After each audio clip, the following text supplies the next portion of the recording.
Hello, everybody! Welcome to Chaos. Welcome to Pucks and Powerplay's podcast, brought to you by Boston Sports Entertainment Network. You can find them at BSEN_617 on YouTube, Twitter, and Instagram. You can find our podcast, Pucks and PP's Pod, on Twitter, Instagram, and Twitter. Wait, what? Nope. Twitter, Instagram, and TikTok. Words are hard. My name is Hyper Emmy. You can find me at my name is Emily, and you can find me at Hyper Emmy. This is how we're starting off. Let's go. Liz, where can people find you? You can find me at Liz__Fraser. And we are doing great. We're alive. There's been a lot going on, so it's like trying to catch up with everything. Yes. Well, no, I don't know how to stop our Instagram. So that's hopefully we'll see if that's gonna keep going or not. We're doing great. We have a lot of things to talk about today. We do. So we've got preseason schedule. We've got jerseys announcements with no new captains announcements. We've got the draft, we've got contract extensions, and we have free agency starting tomorrow. We've got a lot of rumors floating around. There's just a lot of things happening. So we're gonna kind of just do our best to get to everything. We have some things that we do want to talk about that we're not gonna make it to tonight, but that's okay. We're gonna keep that for next week because we have a new CBA coming out. We're just not going to have time to cover it tonight. So stay tuned for that conversation. Theoretically next week, depending on how free agency starts off tomorrow. Who knows? Which might be nothing because everyone, and I mean everyone, is signing today. There's nobody left, truly. There's 5 players. Mm-hmm. Yeah. But let's start off with preseason. So the preseason schedule was announced on Tuesday. And here we are. So we are starting off playing the Capitals. I think it's just really interesting. We got the Capitals, the Rangers, and the Flyers for preseason. We always have the Rangers, and I feel like that makes sense, but Washington has never made sense to me. No. Flyers also doesn't make sense to me. No. Did we play them last year too? Oh, I don't know. Preseason 4-5.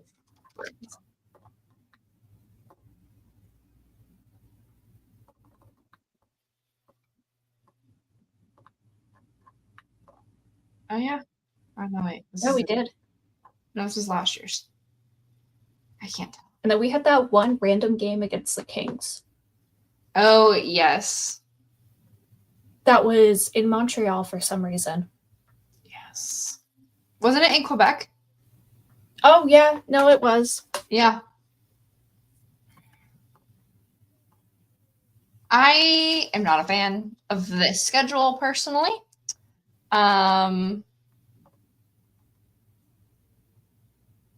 We also are down to 6 preseason games this year. That's normal, I feel like, because it's 6 every year for us. In my mind.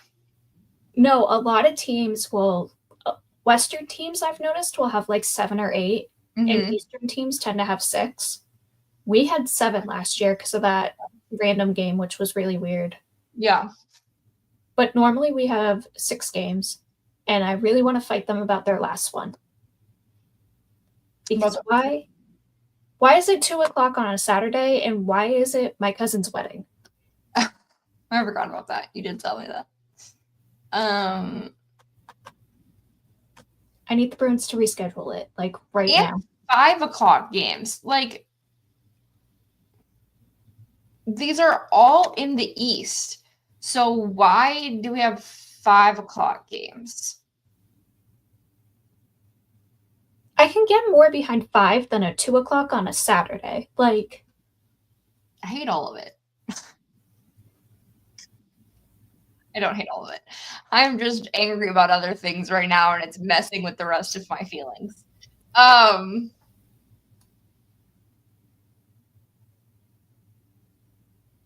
don't have a whole lot of thoughts here, though, because everybody's teams are in utter chaos right now.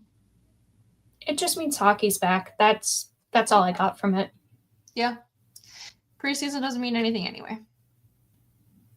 No, but the last game does. I always feel like the last game is like your final who's making the roster. You have your last few guys on there with like all the established team players at that point. So it's like your final cuts. Yeah. Which is why I'm not excited for next year. Yes. And now I say that it doesn't mean anything, but now I'm thinking with the amount of guys, the amount of gaps we currently have, that there's no way that we're going to fill. We're going to have to be calling up guys from Providence. So this preseason might mean a little bit more to us than I'm actually thinking right now.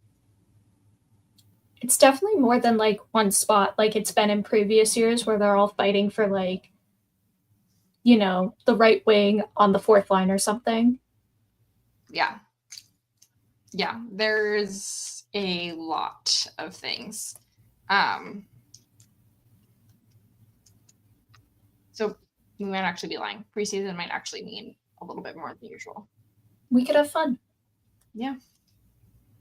The other fun things to announce is we now have 2 Hockey Hall of Famers that will be entering this year that were previous Bruins. So Zdeno Chara, of course, everybody knows Z, is one of the candidates from the Bruins that will be entering this year. And then they posted a whole lot about him. The other one, of course, being his captaincy predecessor is Joe Thornton. Of course, he spent a lot more time with the Sharks after he left the Bruins. And his number is retired with the Sharks. He does a lot of work with the Sharks now. Macklin Celebrini lived with him last year. Will Smith half lived with them last year. But he was captain of the Bruins before any of that. So,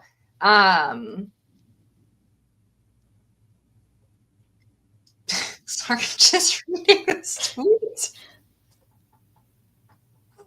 I don't think we necessarily dumped him. He just wasn't working. Yes.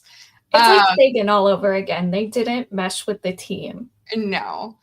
But, of course, a lot of celebration for Zdeno Chara and Joe Thornton.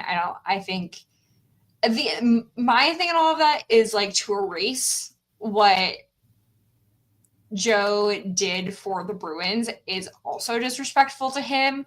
Like to not recognize him as a Bruin when he was captain, he did start to change some of the culture pieces that we now have.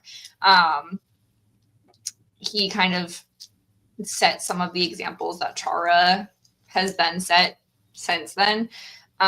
So I think to also ignore that he was a Bruin is more disrespectful than to like say like, oh no, he's a Shark that's entering. Like, no, he had an impact. He was a first round pick for the Bruins who went on to become captain. I think to ignore that is stupid too.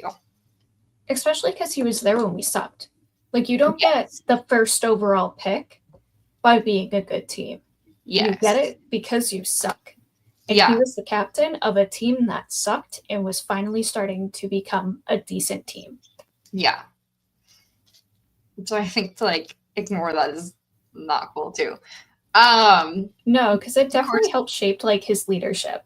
Yes, 100%. The Bruins, of course, celebrated a lot of Zdeno Chara's accomplishments. Even after he went to the Capitals, he signed a one-day agreement to come back and retire as a Bruin. He was entered into the IIHF Hall of Fame this last year during Worlds. That ceremony happened. I'm excited to see him get into Hockey Hall of Fame this year. Next year, of course, Patrice Bergeron becomes eligible. So 2026, we will probably have another Bruin making it into the Hall of Fame. But huge congratulations to those guys. They aren't, even though they did make huge, like did have huge accomplishments, it's not always a guarantee that you're going to get into the Hockey Hall of Fame. Like it is, but it isn't. People still have to approve it. Would it be dumb to deny them? Absolutely, but it also happens. So we see it with certain fan bases that are pissed off every year. Mm-hmm. Carolina. Yeah, absolutely. And it's like, it's so tricky because we talk about, like hockey isn't political. People always want to say hockey isn't political, but hockey is inherently political. Like your team has to play the game. You as a player have to play the game. Your manager has to play the game. Like within the NHL, you have to do so many things right. You can also play that game and do something very, very wrong outside of the hockey world, and the hockey world is going to ignore it because you did everything right by playing the game. So people want to say that, like, oh, it's because XYZ team didn't do blah, blah, blah, blah, blah. It's all a game. It's all a game that you have to play. If you're in denial of that, you are probably just saying it. So that was all Tuesday. Woo! Wednesday, we got these buttes. The brand new 2025-26 jerseys. They have the new logo. Sorry, my computer just tried to start updates. They have the new logo. I like them a lot. They look great. The other thing that these photos show is that we have 2 A's and no C. It's very, very interesting. Yes. I will say the photos pissed me off because I thought we were getting gold socks with the McAvoy. Oh my gosh, photo. I know. What a tease. And then with the yellow seats behind them in one of the photos, what a tease. Where are my yellow seats at TD Garden and my gold socks? That's all I want. I don't want to go to the next post yet. Twitter. So we've heard that, you know, the specific color B's are going to be on different backgrounds. So this kind of shows that. We've got the new revamped spoked B. So essentially our current B on the old kind of layout of the spoked B. So the original spoked B. We've got a new shoulder patch. It is only on one shoulder, which I hate. I hate it only being on one shoulder. It drives me nuts. And it's interesting that it's like a different one with home and a different one with away too. Yes. I don't like it, honestly. We've got new striping. I think the one thing that's very interesting this year is the striping is the same on both of these. So the bottom edge you can kind of see here, and the armbands are the same on both of them for the first time since 1995, apparently. I don't know that I've ever noticed it's not the same, to be entirely honest. No, I don't think I have either. I have to go. Good to know, though, I guess. Random trivia. Yeah. And then I feel like this is super small, but a new hem loop here on the bottom. They're interesting. The video, if you have not seen the announcement video, though, I'm not going to play it because it's like 4 minutes long.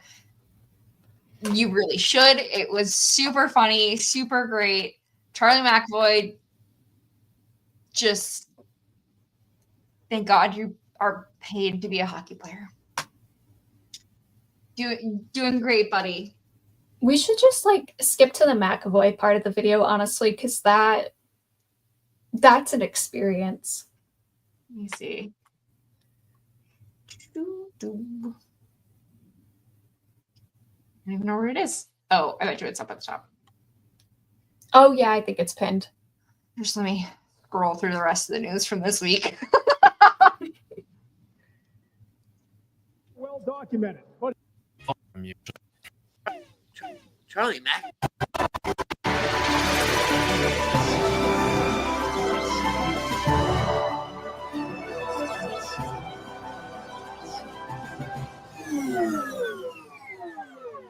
Charlie McAvoy?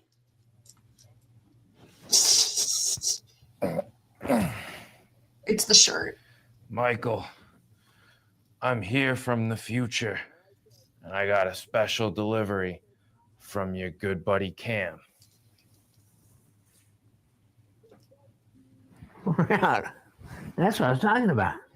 Boston built, powered by tradition.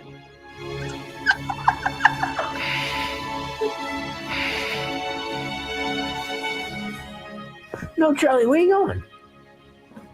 Where I'm going, I don't need my skates.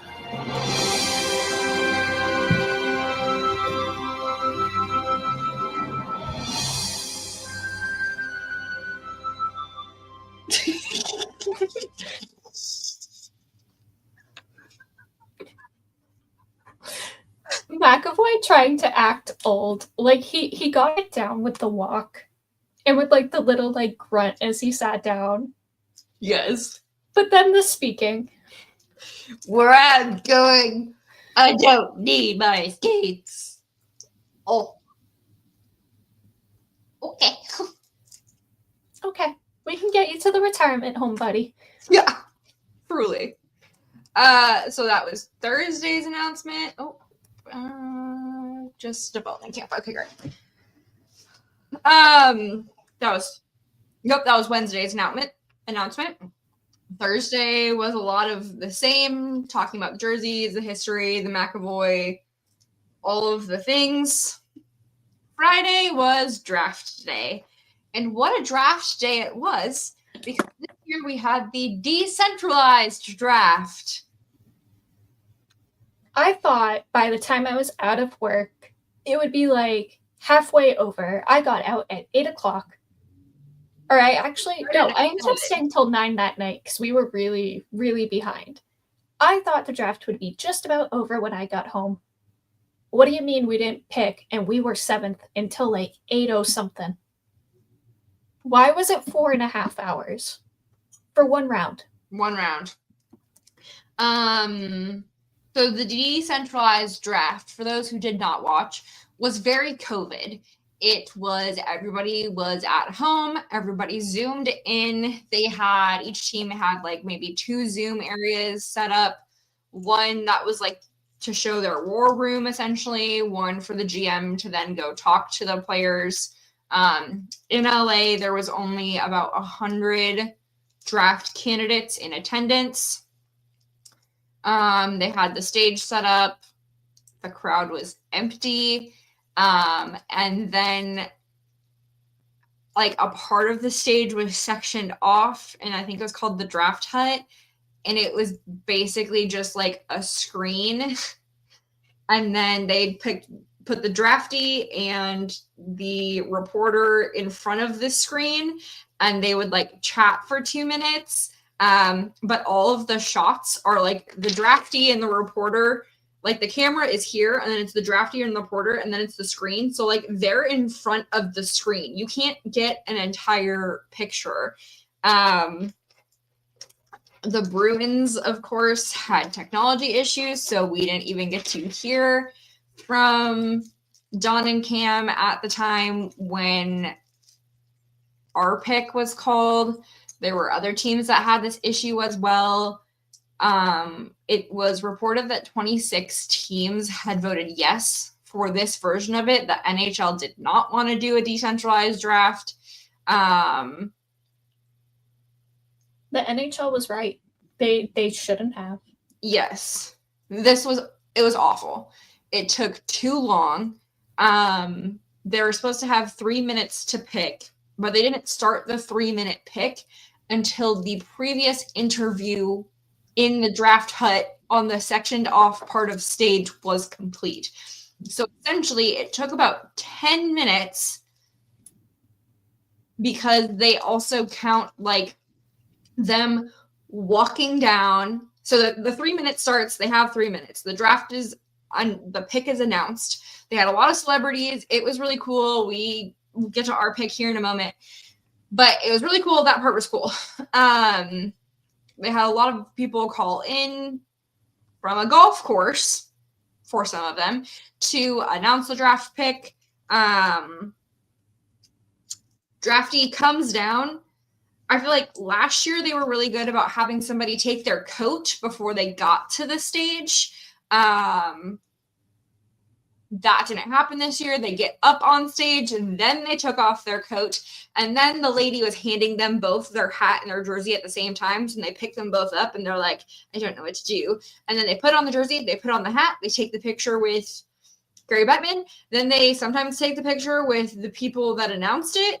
And then they go into this little offstage corner and have then this technology Zoom chat thing right on stage. And then once that is done, they start the clock for the next 3-minute pick. So it's taking 10 to 15 minutes per person for all of this to go down. It was a mess. And I feel like, from what it sounds like, they were trying to be more like the NFL draft. But the NFL draft, like, they pick the person, they go up, yes. But then there's a backstage area set up where they do all of the interviews and stuff. And you go through there's like 4 different stations that you go through. You have an interview, but you stand in front of like a plain background and you are Zooming with the person. So they put up like a double screen where it's like the Zoom and the player, as opposed to like trying to stick him in front of whatever. It was awful. It was terrible. It was a mess. The only team who had it right was Anaheim, because flying McQueen to Disney to meet McQueen was the highlight of that first round. Truly. I love all the photos that came from it. And the fact that he made it to Disney before the draft was even over. Yes. The NFL draft is a well-oiled machine. Yes. And I said that, I'm pretty sure I tweeted this at some point too. If you wanted it to do it that way, study the way they do it, talk to their team that does it more to see, okay, what is this like behind the scenes that makes this so seamless for you guys that you're able to roll it off like this? Oh, but also you could tell they hadn't prepped enough. They hadn't prepped the players that it was going to run this way. They, like, in the NFL, they're like, okay, you're going to have, once you're drafted, you have 4 stations. They know interview, photo, social media station, whatever it is. Like, they know ahead of time. I feel like, I don't remember who it was that was interviewing everybody, but the reporter that was doing the awkward Zoom interviews, like, also didn't really know where to stand. That was kind of awkward. People were having connectivity issues. It just wasn't it. The sad little, like, oh, thank you for picking me from Hagen's after everyone was just nothing from Boston at all. Yeah. He was like, can they hear me? Like, basically, like. It was like a little kid just being like, thanks, guys. Yes.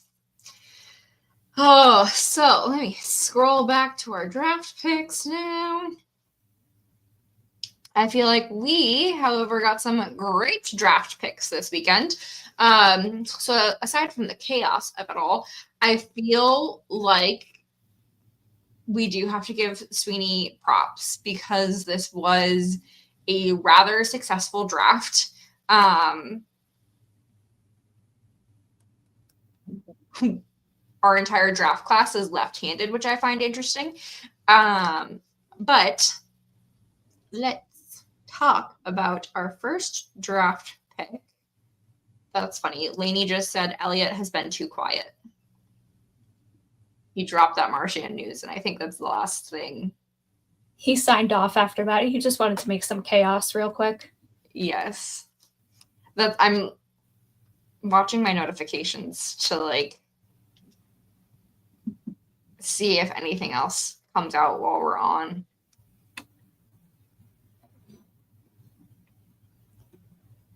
Yeah, he hasn't said anything in 2 hours. Okay. So we started Friday night with pick number 7, and we drafted via Adam Sandler. It was a very cute Happy Gilmore video. We selected James Higgins. He just finished his first year at Boston College. He played for Team USA at the World Juniors on the U20 team. I feel like this is a great pick. This is, if you looked at a lot of the pre-draft reports, this is who we were hoping to get, but not expecting to get. He was expected to go at pick 4. But it worked out fully in our favor. I'm so happy with this one. And then have you seen the videos of like other teams and their reactions, like the Islanders video too, when he was announced? All of them at their little fair in the arena. Oh, yes, I did. He is from Long Island. Yes. I love the Long Island players, I guess. Yeah, him and C-Mac will get along great. I'm really excited for this. There was a lot of talk about will he stay at Boston. He even said, like, I don't know. I've talked to management. Let him cook. Let him stay. Get a little bit more time. I don't want to be this person, but I'm going to be this person.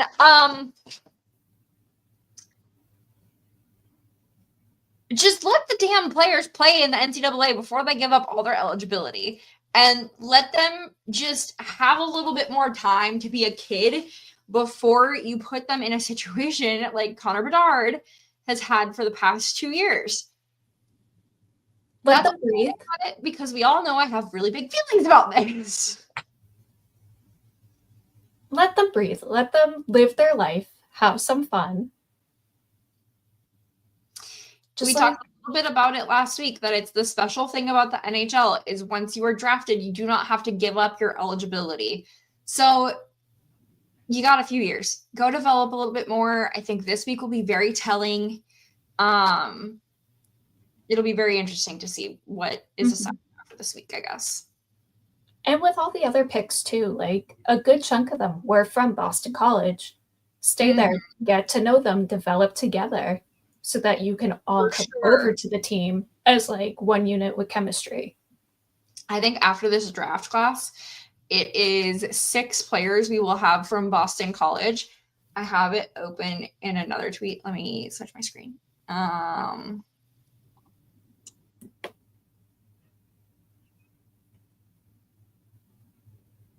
This is everybody that we will have in the NCAA this year, which is actually insane. But we will have 6 players that are committed to Boston College.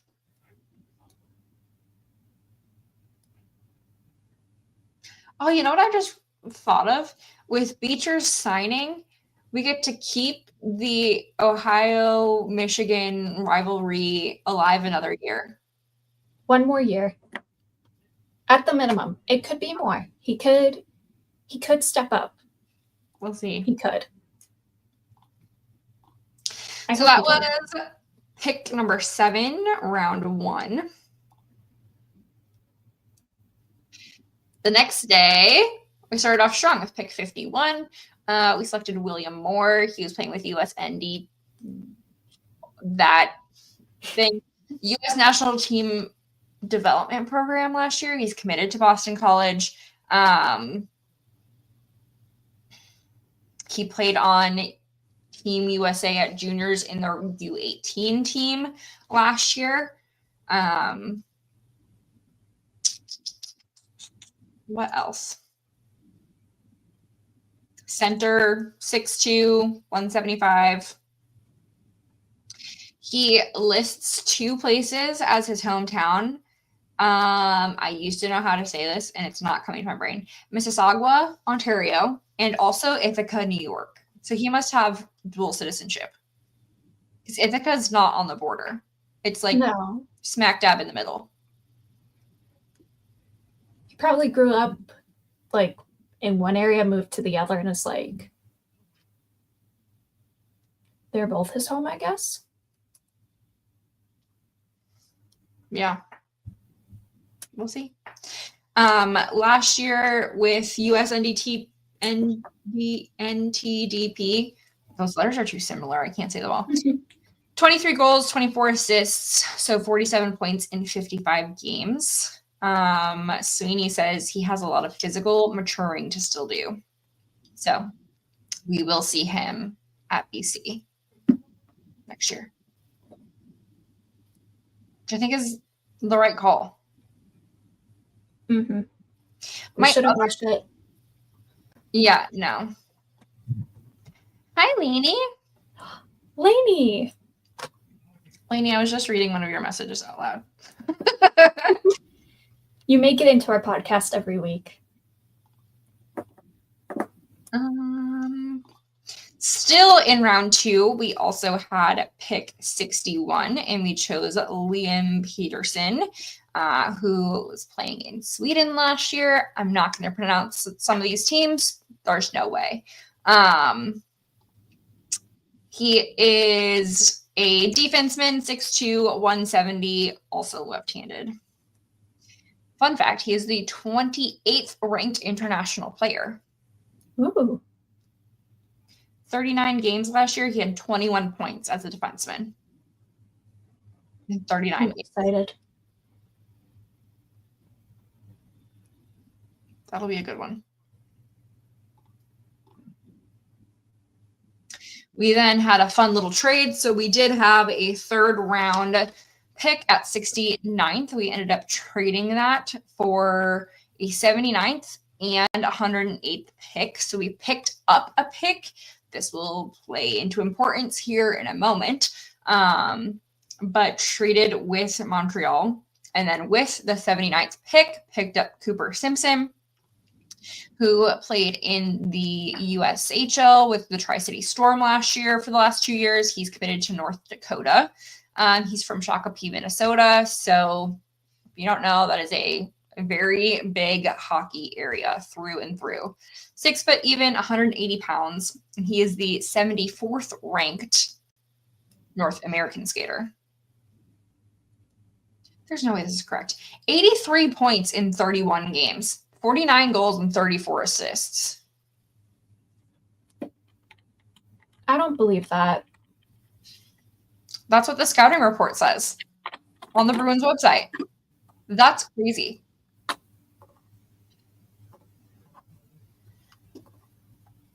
And he got picked 79th? Say that one more time. He got picked 79th with that? Yeah.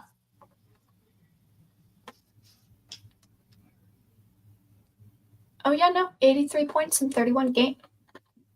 Good for him. Yeah. He also joined the USHL after his high school season had ended, which might be the caveat here, is he's played high school and USHL for the last 2 years, which is not typical. Typically, when we see guys in the USHL, that is it. They play for just their team. You don't see them typically play like regular high school hockey when they are going to be drafted like this, which might be why he was 79th.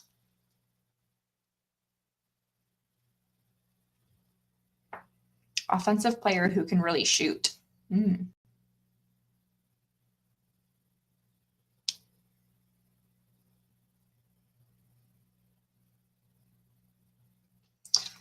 Super interesting.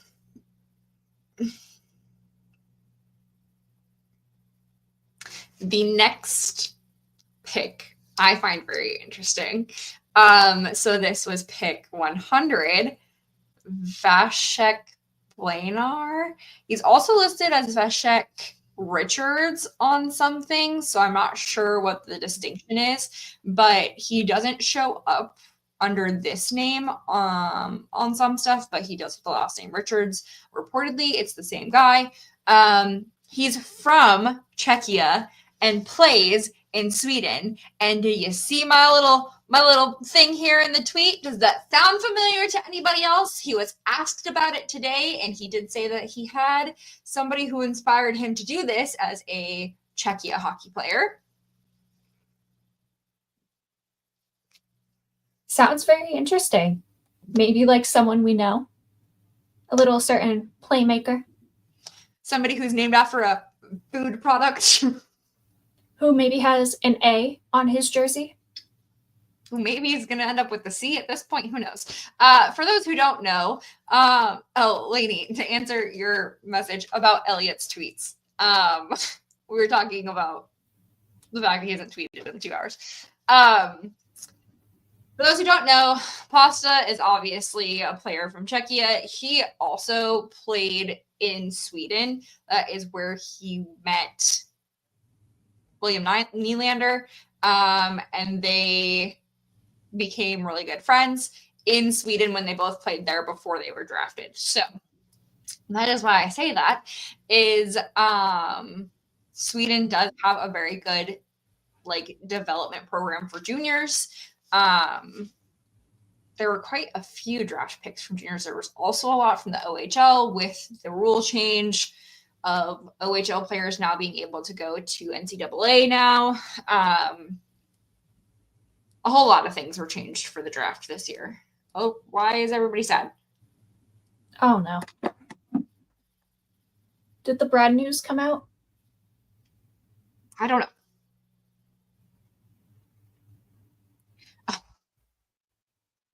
No, people are sad that there's going to have to be tribute videos. That is too far. I agree, too far. We don't need to talk about that. You guys, so today, for those who don't realize what day it is, it's the last day of, how do you say not free market, of before free market, before free agency tomorrow. So we are paying attention to our notifications while also streaming and recording in case there are any last minute signings. We have there's just a lot of chaos happening in the league right now. So that's why we are paying attention to all the other things as well, just in case there's a lot of rumors and a lot of things happening right now. So we are paying attention to you lovely people on the stream and listening to this recording, but also trying to make sure that we're staying up to date on the news too. So, but I'm very excited for just seeing how this has worked out for Pasta and his development. I'm interested to see what the reports are going to say after development camp this week.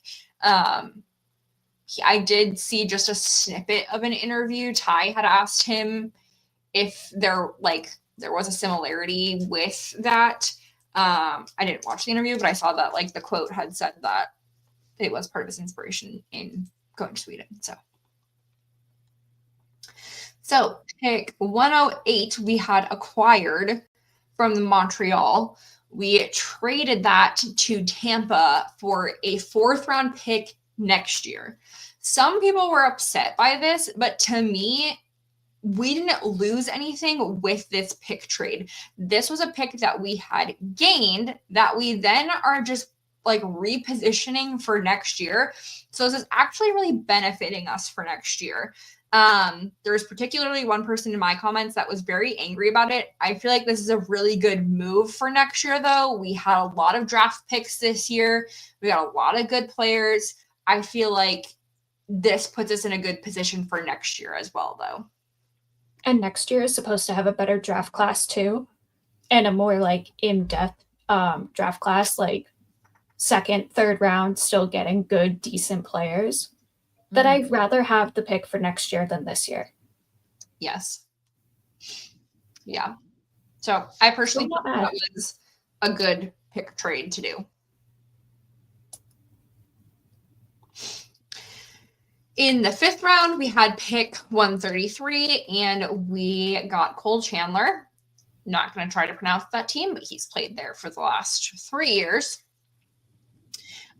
He is 6'2", 176 pounds. He is a center. He's from Nova Scotia, and this team is in the QMJHL,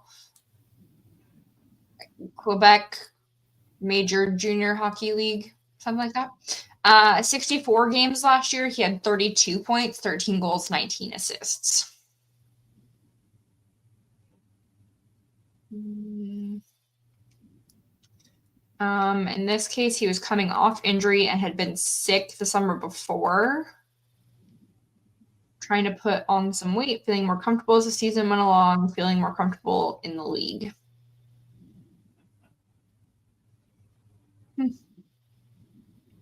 He plays a little bit more of a traditional two-way game, apparently.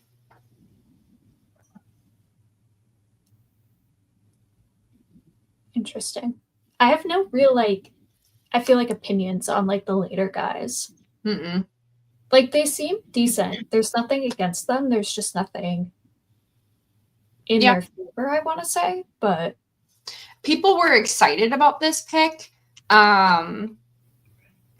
I think this is one thing that we'll see adapting over the next few years is with the OHL and the QMJHL, people will be paying more attention to those leagues. Specifically with the OHL, I think it's the OHL just changed it so that those players now have NCAA eligibility. Previously, they would lose that eligibility. So I think we'll start to see a shift into more Canadian draft picks that are younger.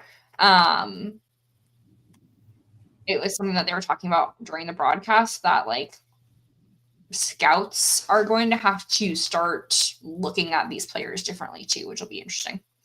It was the issue we had with Poitras 2 years ago now, I guess, was he couldn't go down to the AHL because of his age. He would have had to go down to the OHL instead.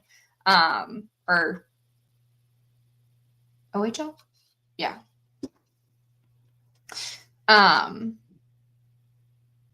So we'll see how this plays out. But people were excited about this pick. I'm going to trust the people on it because, I have nothing on these later guys, and I feel so bad about it, too. Mm-hmm. But I'm happy for them. We're finally looking at the leagues like we should. They get to be looked at a younger age and not suddenly oh, you're 18. Now we can form an opinion on you. Yeah. You have the same scouting and development that gets seen with every other player. Yeah. Pick 165, round 6, was this young man. I'm not going to try it. I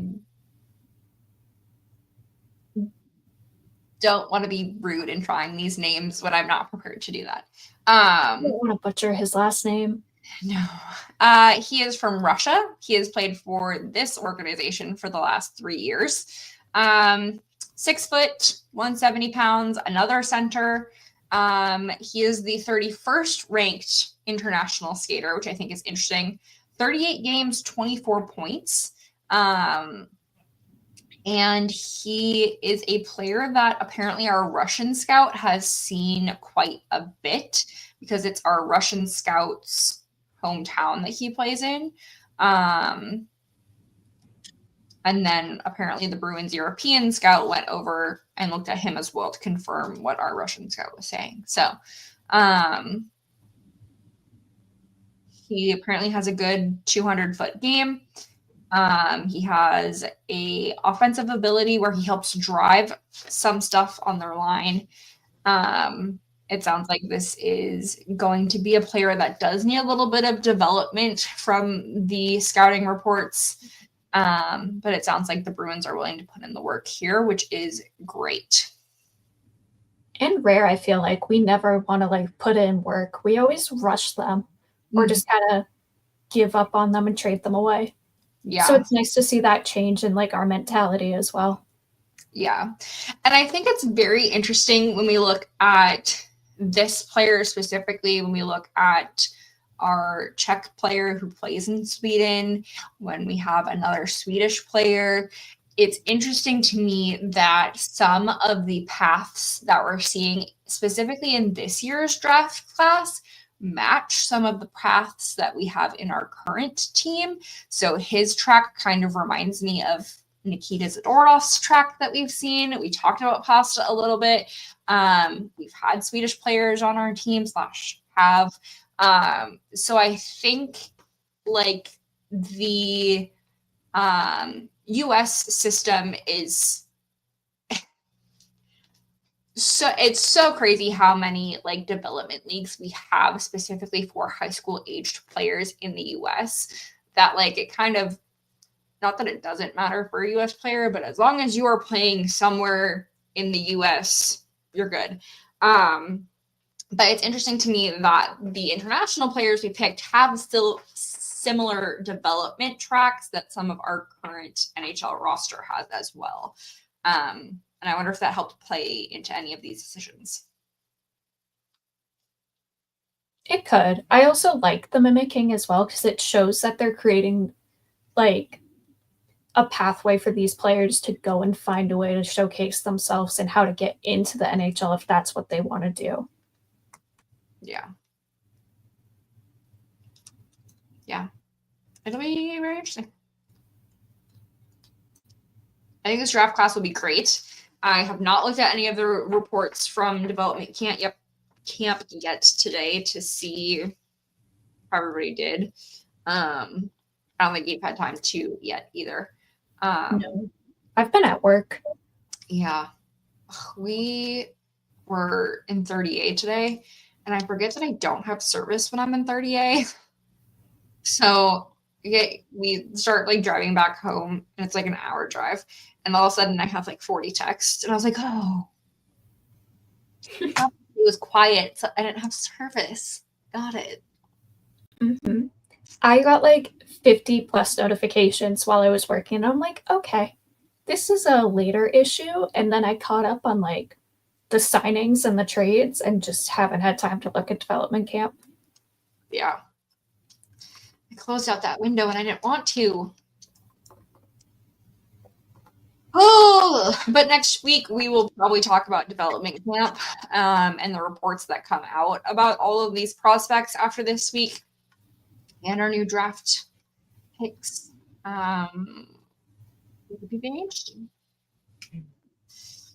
And then we have had quite the 36 hours of contract signings before we go into free agency. So let's start here. We're going to go in chronological order of when they were announced. So everybody hold your horses while we go through these, okay? We should save one for last, though. The very, very late one from last night. The most important one out of all of them. We can skip that one and come back to it. Okay. We'll be skipping one in the chronological order and then be coming back to it. The rest of them will be in chronological order. Alrighty. Hutsidinov is coming back. So we got him at the trade deadline from the Wild. I think one thing that we had talked about a lot was his speed. Specifically when he ended up on the ice at the same time as Zadorov. Even though Z is defense, he is a forward. When they were on at the same time, they like... I forget it. They would like... sometimes it looked like they were racing each other down the ice. They just gave each other an explosive energy. It was really cool to see. It was something that our team specifically needed at the end of last year. I think Hootsie brought a lot of like, not a lot. He wasn't getting into fights, but like a lot of that compete level that we needed, a lot of speed. I'm really excited about this signing. I'm really excited to see him a full year and see where he fits into this team. He got a 2-year extension, $925. I won't be surprised if we also see him in Providence at some points in this year, depending on just how our roster ends up shaking out over the next few weeks. I'm excited to see his growth because he was supposed to be a more middle six guy in Minnesota, but they ended up like dumping him in the fourth line, more bottom six.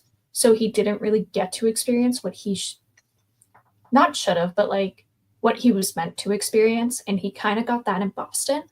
Mm-hmm. And with his energy, I feel like a good solid third line, occasionally up on the second line, could be really, really good for him with his speed too.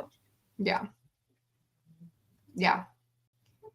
It will be cool to see for next year for sure. So that is signing 1. Okay, signing 2 I can show. I think the next one I have to skip. So Michael Callahan also gets the call. He is somebody that goes up and down between AHL, NHL. He was signed a 1-year, 2-way contract. He was at AHL All-Stars last year for us. I'm personally excited about this. I feel like we saw a lot of growth with him last year, and I'm excited to see what he does this year. He is defense. Mm-hmm. He's a really solid 7th defenseman for the team. He's stepped up when we needed him to come into the lineup. He's good down in Providence. Yeah. I'm excited about it. He's important to the team. And we have him over Mitchell, so no offense to Mitchell, but I know that was one thing for you was I'm excited about this. I was scared we were going to pick Mitchell over him, and that would have been the wrong decision. Yeah. Yeah. I think this will be really good.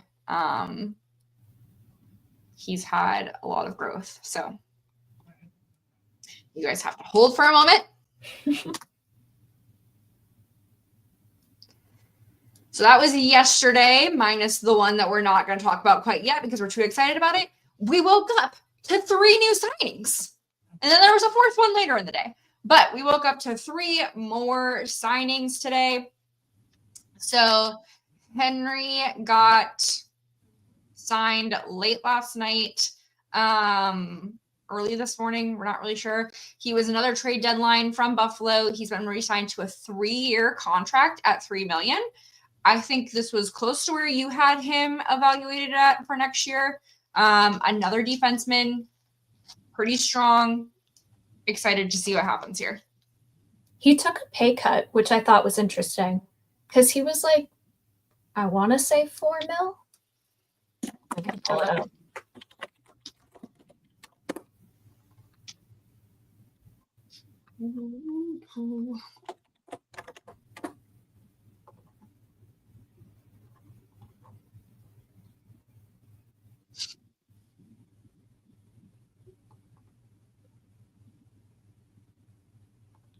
Yeah, he was 3.1 last season.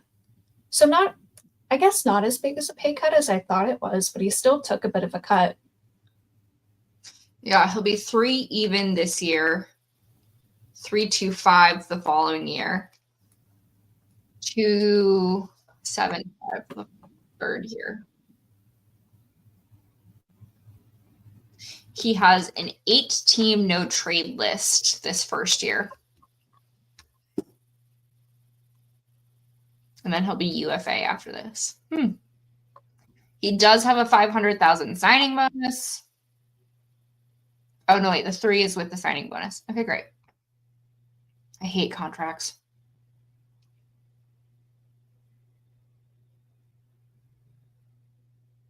We got a right defenseman. We're severely lacking on that side, so it's good that we re-signed him. Yeah. Pay cut shows that he's interested in staying in Boston too. So I like it.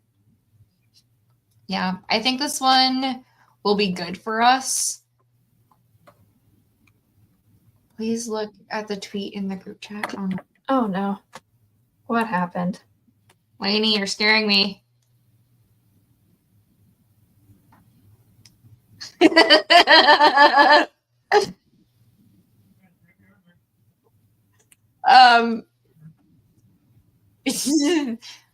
Bees Memes said, "This is on you, Dairy Queen. Keep your Massachusetts sites open year round." Did you see Dairy Queen responded? No! They said that independent owners of Dairy Queen stores determine their hours of operation. Please contact us so we can forward your concerns. That's hilarious. That's crazy. Oh Lord, we haven't even talked about that yet. We have so far to go. But I'm excited for this Henry resigning. Johnny Beecher. This, I feel like, is a prove it kind of contract. We talked about this a little bit last week. That we were probably going to get a few prove it contracts with some of our younger guys. He gets a 1-year contract extension, $900,000. He was a first-round pick in 2019, has been a Bruin, has started in the AHL, then came up to NHL, has been consistently with the NHL last year. I feel like towards the end of the year, he started hitting his stride.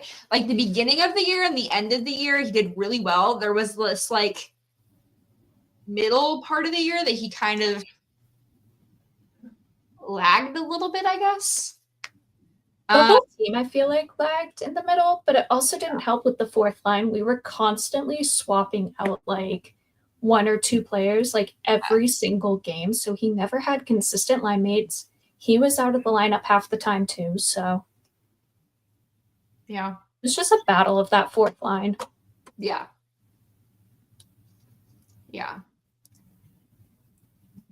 We'll see how he does this year.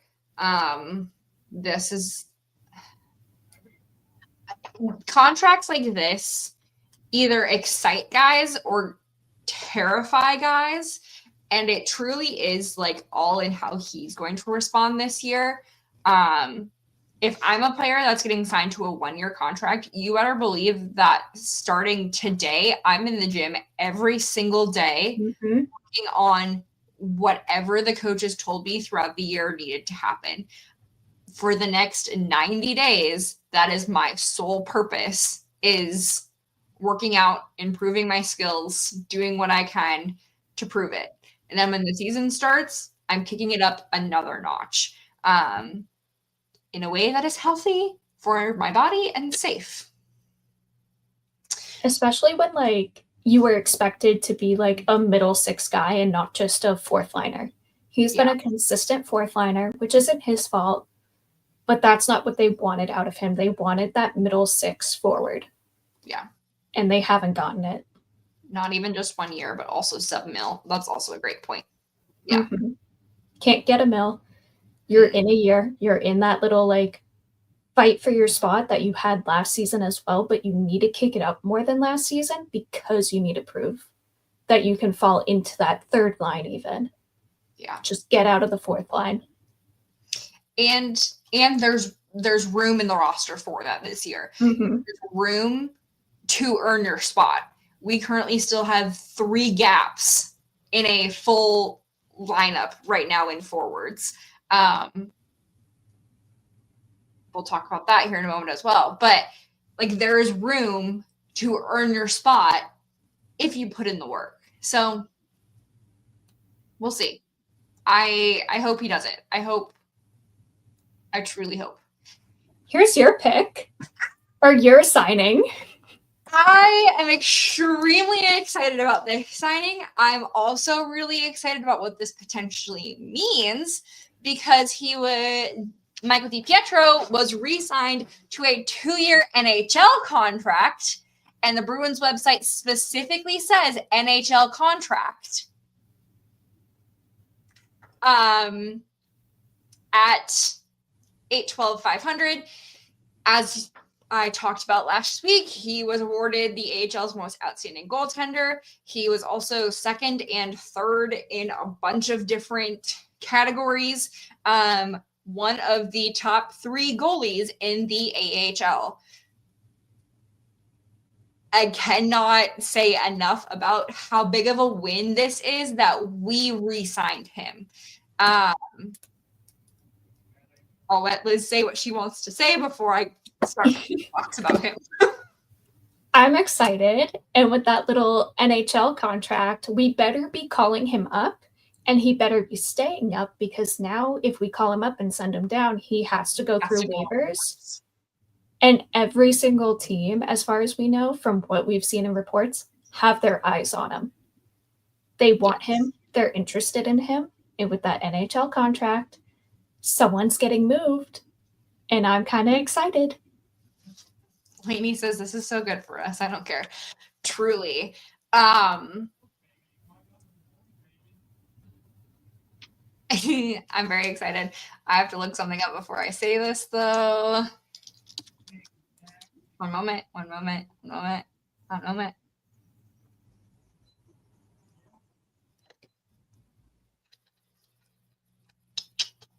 So his only NHL games are with the Vancouver Canucks. But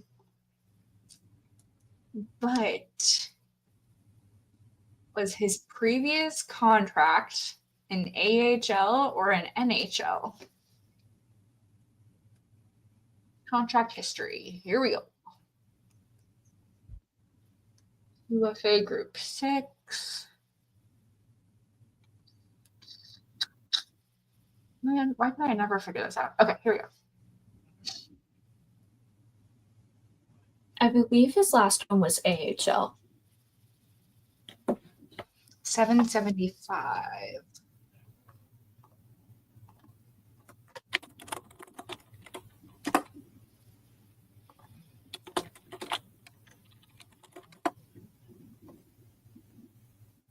I want to say his last one was AHL too.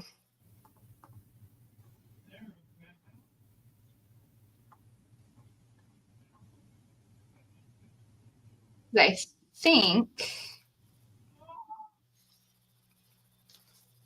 he was signed as practice player. Boom, boom, boom, boom, boom.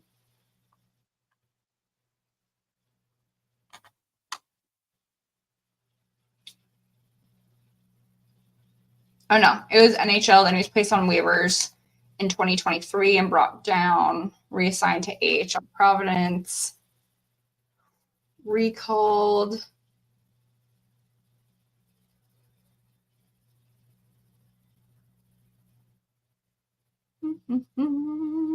So it was a Bruins contract. It might have been a two-way though. I think it was probably a two-way then, because I thought it was AHL. We'll have to look into this. But I think it's interesting that this is specifically an NHL contract. Of course, they can still send him down. But I think signing him this way is very interesting because I think it tells us what is about to happen. And truly, I think is the only move that we currently can do to gain some traction here, because there's a sign. We'll talk about all that here in a moment. But I am very excited for this. I think everybody knows he is one of my favorite players in this organization. I think he has so much talent. I think he deserves a shot. I truly think he deserves a chance at NHL. He's so good. It's so crazy. And you wouldn't have an NHL contract if you're just going to be in the AHL all year. Yep. Our last signing, then we'll back up here a moment, was Georgi Merkulov. This afternoon was signed to a 1-year, 2-way contract, $775. He was first among active players in Providence in assists and points this last year. So he's been called up a few times this last year, did well. There was also a spot when he got sent down that all of us were like, why are we sending him back to the AHL? He was doing really well. He had just started to gel with the NHL. I'm excited for this. I'm excited to see if we use him again. I think this is another player that potentially earns a spot in Boston. I think he can if the lineup stays the same with all three open spots. He's definitely making it. He's on my list, unless anyone beats him out of the spot. But like, he worked great when he was up with Boston. Mhm. I want him to get his full time up there and not, oh, you get 4 games. We'll send you down. And then say, we're not sure if he meshed. Bring you back up for 1. Send you down. Oh, he didn't have the best game, so we're not sure if he should stay up here. He deserves more consistent time up in Boston, and I hope they actually give it to him this season. Yeah. Because he's a good player. Yeah. And he's great with the team. He's another one that deserves it. Mm-hmm. He has truly spent a lot of time in Providence. I think it's about time he gets his shot. There are a few players down in Providence that I would say this about. Lysell and Brown are the other 2 that come to mind right off the bat. I know people have their feelings about Brown. You either love him or hate him. But I think both of them have also spent a lot of time, shown a lot of leadership, a lot of growth. They also deserve their shot. The way our organization works, it's probably not going to happen, unfortunately. Even though we've seen a lot of great players come out of AHL, but it's so frustrating. He hasn't come out of the AHL, but he's come out of that little sitting slump and became a fantastic player last season. And we should be blasting Pink Pony Club right now. Pink Pony Club. Very late last night at roughly, this is in Central Time, so just shy of 11 o'clock Eastern Time, Morgan Geekie was re-signed to the Boston Bruins for a 6-year contract at $5.5 million. We've talked about him multiple times this season. I think everybody kind of knows the shtick here with him. Kind of went through a slump. The ever infamous now Brett Howard tweet about him, where he then responded, and all of a sudden he has gotten his groove back. I saw something today that was like a majority of him and Pasta's goals this year. They were both on the ice at the same time. I think Ty tweeted something about it. I think it's like 64% of Geekie's goals had an assist from Pasta. Mm-hmm. Or it was 64 in general or something. I don't remember. I'm gonna find it. Yeah. But I think a majority of fans are very excited about this re-signing. We've been waiting for it for 2 months now, longer than that probably. I think a 6-year 5.5 was lower than we were expecting, maybe? That was higher. Higher? I was at 5 for him, was the most I saw with the cap going up. Yeah. I didn't see him getting above that, but they clearly see something in him if they're willing to give him 5.5 for 6 years. Yeah. Interesting. I'm very excited for it. I'm so excited. I don't have to tweet anymore about re-signing him. He's home. Yeah. He's at Boston. This is And a then great thing for the Bruins. I found it. Pasta assisted on 21 of his 33 goals. And then Geekie assisted on 16 of Pasta's. So 37 of his 57 points featured Pasta, which is 64.9%. And then with Elias picking it up at the end of the season, that line is going to be so much fun to actually see next year. Yeah. They're all going to be ready. They're all going to be on it. Yeah. 5.5 will be good if he stays consistent, for sure. I think a healthy Elias, healthy Pasta, healthy Geekie going into the beginning of this year, I think changes the entire dynamic in a different way that we started last year. I'm really excited for it. I'm so excited. I've been waiting for this one. We've all been waiting for this one since the season ended. Yeah. We also found out that there are 7 players that the Bruins are not issuing qualifying offers to. We hate our restricted free agents because we have 8 of them, and then we're not qualifying 7 of the 8.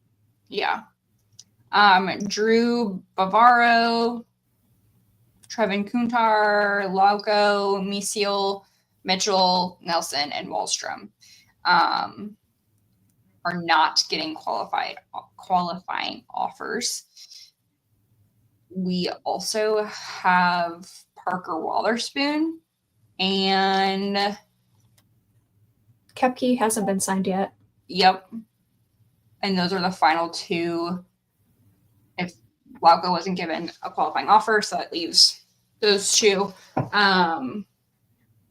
We could still sign Lauko. He's just unrestricted now because his qualifying could be more than what we want to pay him. Because if we do the qualifying, we have to pay them that price no matter what.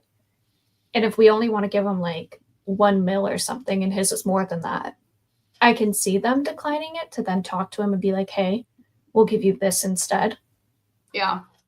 So it's still on the table, just not guaranteed anymore. Yeah. We'll see how this goes. Oh, this is going to be a very interesting 3-4 hours as we start to close out the day before free agency hits. As we stand right now, the Bruins have a little over 12.7 free and cap space. We have 19 of the 23 we could possibly sign on our active roster. We have 34 out of 50 standard contracts.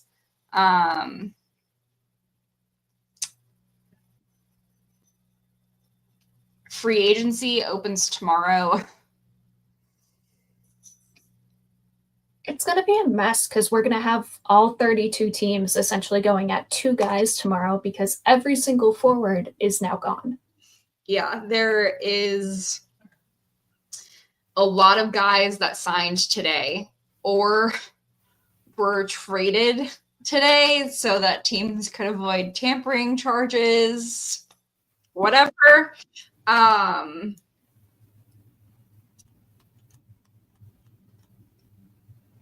Right now, so there is currently not a lot of free agents. There's like 2 forwards going into this summer. The path that I currently think the Bruins will take is utilizing Corpy as a trade to bring in some forwards. I think that is truly, besides this like Zaka rumor that's going on, like that doesn't help us at all. I think Corpy is truly the only path that we have to getting more forwards currently. With 12.4 mil as a cap space, that leaves us not a lot. And I don't think we can pay these 2 free agents potentially what they deserve to build a strong forward top 6, middle 6 that we need to build. Like, I don't just like, and if we trade Corpy even just for like draft picks, that gives us 15.7. Yeah. It'll help us out a lot with cap. It could just be a dump. There are teams that do want a goalie. Yeah. We can give them to the Oilers. Sounds like they might want one. Which, I mean, Draisaitl for Corpy, I won't complain. Yeah. I think that is our best option forward, is getting rid of him, bring up DiPietro, give him the shot, see what happens. I think he would do great. But it'll work more with splitting games. Yeah. I think that's truly our best option right now. Mm-hmm. And everyone's going to be in on Ehlers too tomorrow. I feel like he's not the bigger name. They're both big names, but he's the one a lot of teams are going to target. But I'm kind of hoping we just kind of let him be and go after other players that no one's focusing on. Yeah.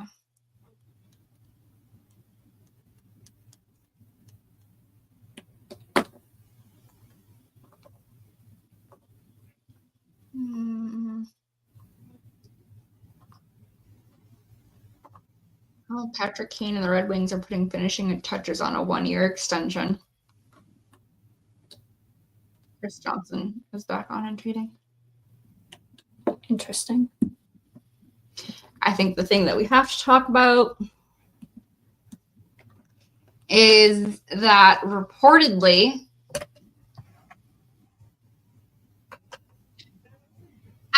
asterisk, because one person tweeted that apparently, reportedly, the Panthers are working on this deal and everybody took it as at their word. So, do with this information what you will. But reportedly, Panthers are re-signing Marchie for a 6-year deal at $32 million across 6 years. I don't know how this is happening because they don't have cap space to make this deal because they signed Ekblad this morning and Bennett yesterday or the day before. They only have 4.2 in cap space, I think. It's 4 point something. I know that. It's under 5, and Marchie's contract is like 5.3. I think like 3 or something. They don't have the money for that contract. Puckpedia just added it.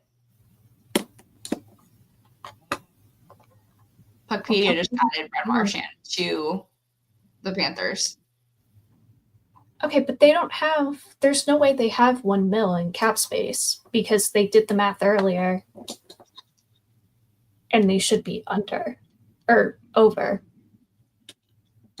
They don't have the room for this. Oh, that means Magna's not getting re-signed. That sucks. That's also without a second goalie. They literally don't have the room.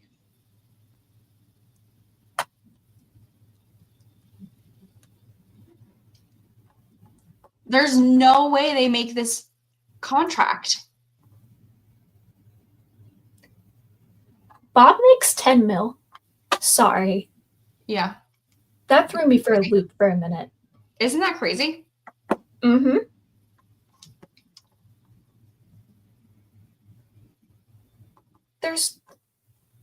They don't have the room. There's no way that this is real. Oh, his number's wrong. Because it's supposed to be, because I did the math earlier based off what it is. It should be 5. I think it's like 5.3, not 5.2. Unless the number's different than what we were told.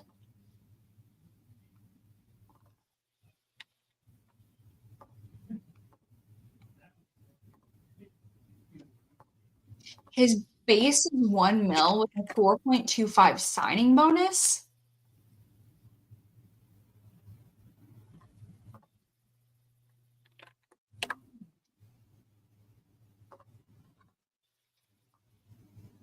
And a no move clause. There's no way this is it. Mm-mm. No one has said anything about it. Numbers up based on that rumor. Because there was no official numbers with that rumor. They just said, oh, about this. No one said anything. But the NHL posted about it.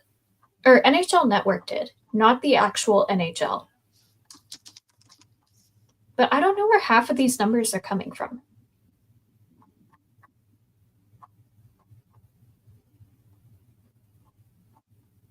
Oilers re-signed Evan Bouchard. 4 years, 10.5.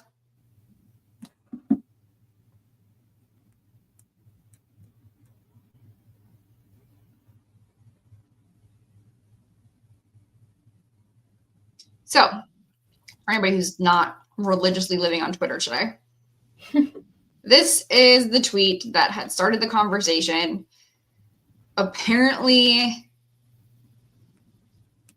Elliot Friedman heard that Brad Marchand is closing on a deal, usually for 32. I mean, he's a strong reporter,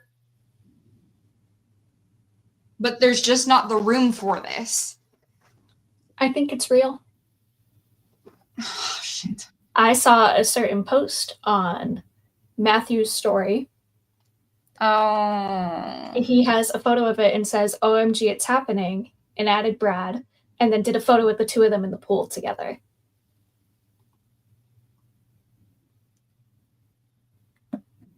But there's not money. They have So I'm calling cheating, and they need to terminate the contract and ship him home. Send him home right now. Florida's cheating somehow, and that's all I'm going to say, because there's no money for it. There's no money. You only have one goalie. They have to trade someone then, but who do you trade? They just re-signed like 4 guys to 6-year contracts. They have half of their team through 2030. Half of their team has a no movement clause. They can't even move anyone. Did I retweet that? I find it. Notable They Florida. only have 6 defensemen. Notable Panthers signed through the 2030 season. Also, that post was hours ago and still no update. Very true, Lainey. Barkov, Kachuk, Reinhart, Bennett, Verhage, Marchand, Lindell, Jones, Ekblad, and Forsling are all through at least 2030. You can't afford this. You could next year, but not this year. Yeah, not when you're paying your one goalie 10 mil. They can play, I guess, with 6 defensemen and however many, 10 forwards and 1 goalie.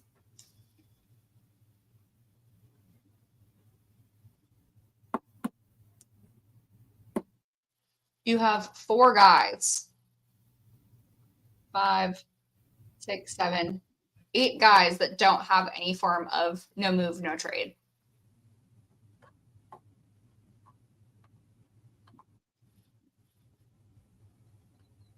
And one of them is Ekblad, who you just signed.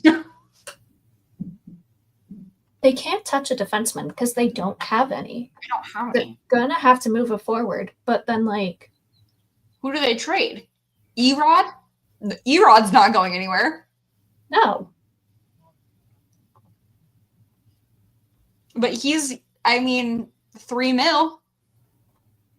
They're gonna need to move the 5 mil, but you're not gonna want to move that because he's young. They just re-signed him.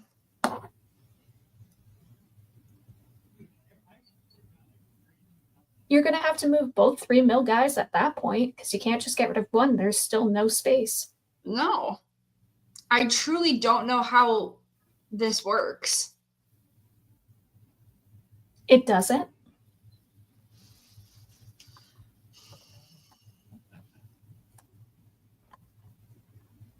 I don't even.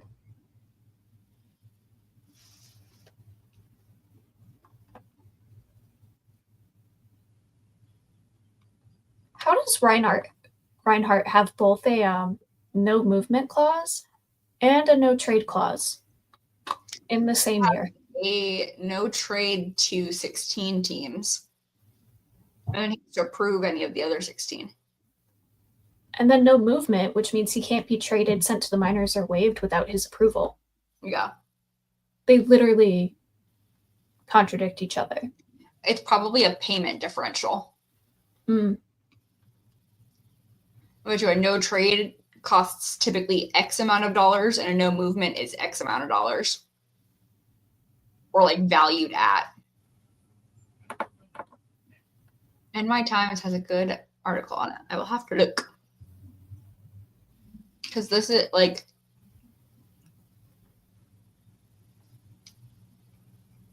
we'll see. I don't trust it. Mm-mm. Also, I feel like Marshy could get more elsewhere. He could. Utah would pay him more. Go to Utah. Of Glad. the teams that were like interested in him in the last report with Toronto, Florida, and Utah, go to Utah. Don't touch the other two. So well in Utah. Mm-hmm. He'd be a great leader to the guys too. Mm-hmm. Looks like the team as a whole is trying to fight. What looks like the team as a whole is trying for a dynasty. Yeah, They're trying, but like they got 2 rings. Give it to somebody else. 2's enough.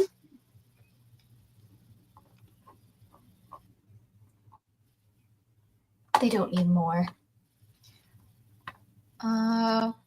Vegas Golden Knights provide an update on Alex Pietrangelo. Yeah, he's out for the season. And now they have Marner for 8 years at $12 million. They're finding their loophole before it closes next season. Are you kidding me? How do they keep getting away with this?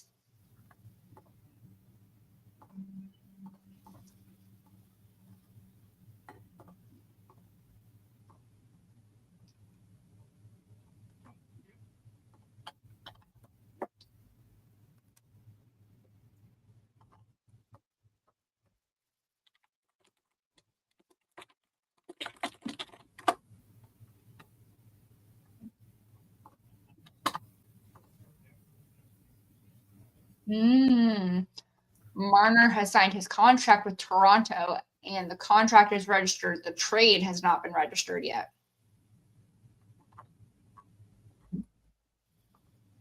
Interesting.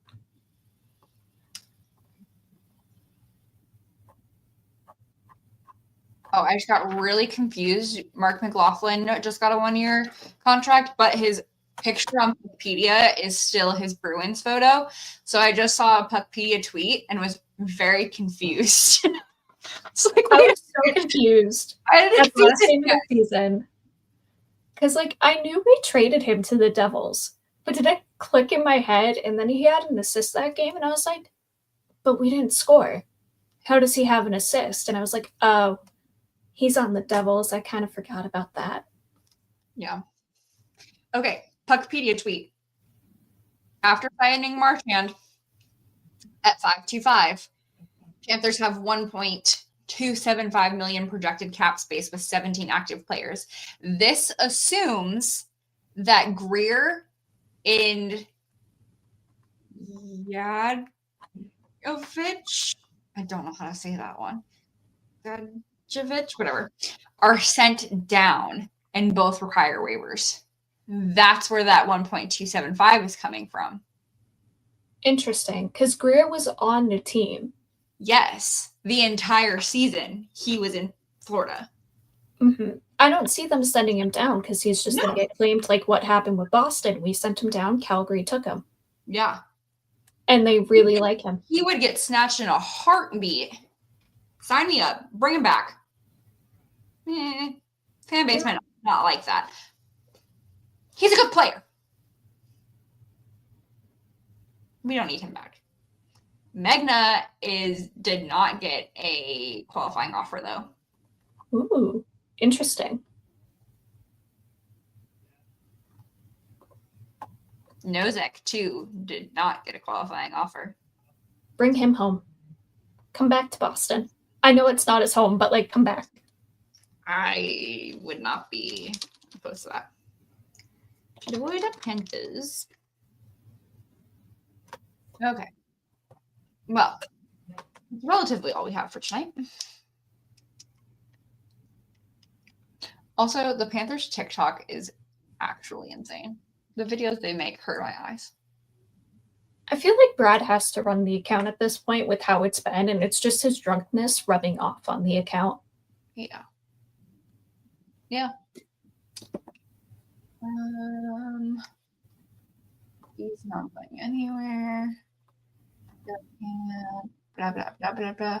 Oh, the Panthers have actually not posted who is or is not getting qualifying offers. Interesting. But I would assume at this point.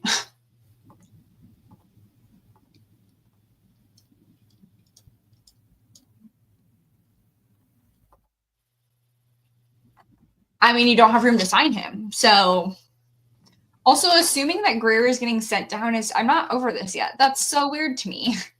He spent the whole season in the NHL. Why would you assume he's the one going down out of everyone? They only have 10 forwards that are signed too. Like,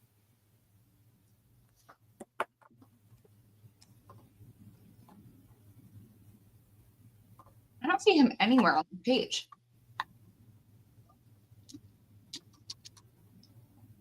Oh, sorry. 850. He also only has one more year. Trade him.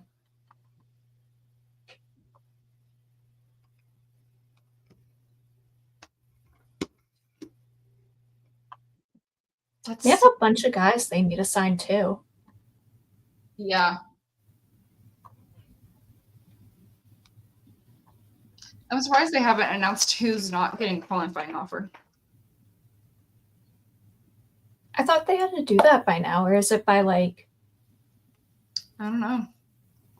Because I thought it was by 5 they had to announce it. I wonder if it's on their website and they didn't post a tweet about it? No, because it would say on Puckpedia.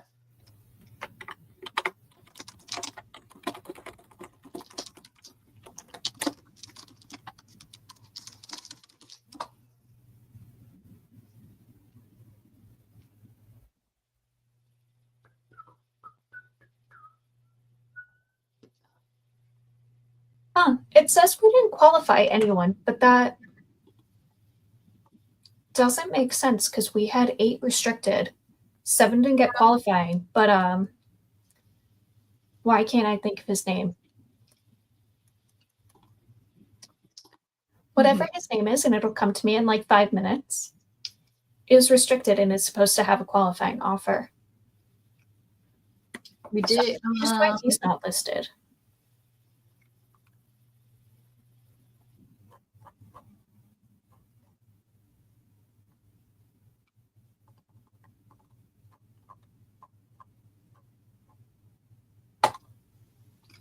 Pitlick, Tufty, and Lettieri were all not listed for no qualifying offer.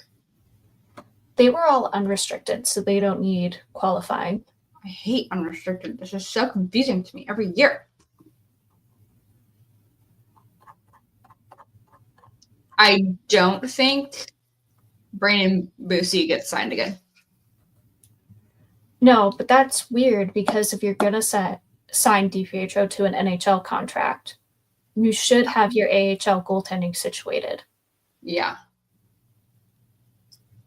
Farinacci, by the way, he's restricted, but he's not listed as receiving a qualifying. But we didn't say he's not receiving one, and I believe he's supposed to be having a qualifying offer this year. He's listed as RFA. So we must have.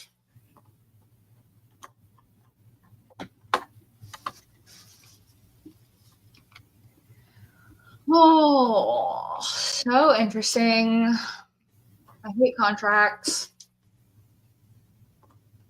God, next year's even worse for AHL. We have so many to still sign too. Like, we need to sign Lettieri, please. Truly. And Tufty. That's a personal decision. Well, friends, we've been here for a while. Stay tuned to Twitter, because that's where we'll talk about things.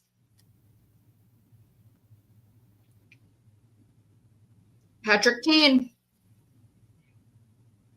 1 year at the Red Wings. $3 million. Interesting.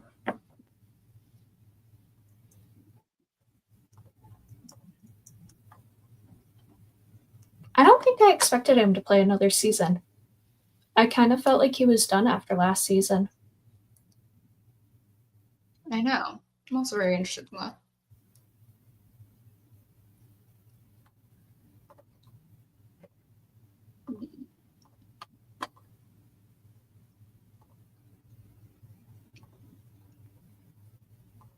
Okay. We're logging off, friends, because we could sit here all night, but we won't. So, stay tuned to our social media. We will post things relatively as they happen. You can follow the podcast at Pucks and PPs Pod on Twitter, Instagram, TikTok, and Threads. Our Instagram just posts directly to Threads. So, and Discord. We have the Discord set up. yes, we have a Discord now. Book club, if you're interested, join. For the pod, join. It's for both of them. You can tell us what you're interested in. Yes. Oh, do you have the link? I do. It's in the Discord on this computer. Feel free to join the Discord. Our Discord is set up. There is, when you sign on to the Discord, you will choose if you want to do just the podcast or just the book club, or you can do both. So definitely join our Discord. We are working on the whole spam people continually joining and trying to get you to bet things. We will probably set up a bot to block those. But definitely join our Discord. It's going to be great. We were going to announce book club things, and then chaos happened with the team. So stay tuned for that announcement. Kind of basically once this all settles, we'll get that situated. We're super excited for that. But also follow BSCN, Boston Sports Entertainment Network, our network on YouTube, Twitter, Instagram, TikTok, all of the things. Follow our other friends. If you go to BSCN_617 on Twitter, look in the bio. There's the rest of our friends, our podcasts listed in the bio. Go follow all of them as well.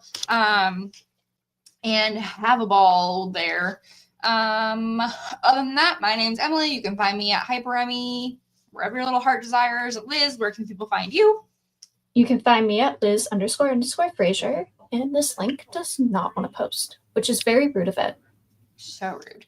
It is in our I'm going to send bio. it to you to see if it works. It is in our bio on Instagram. Linktree does not allow Discord links, so it is linked separately in our Instagram bio. So I'll have to start tweeting that out more. We will see if I can get this to post real quick. There we go. It is in the comments. Feel free. I don't know what's happening. Feel free to join our Discord. We'll have some great announcements coming up there. But otherwise, we'll be back next Monday. Stay tuned for all the chaos between then and now. Free agency and all the fun little signings and everything. It'll be so great. And maybe a trade that we kind of want. All right, friends, we will see you next week. Follow us everywhere for all the news, and have a great week. Bye.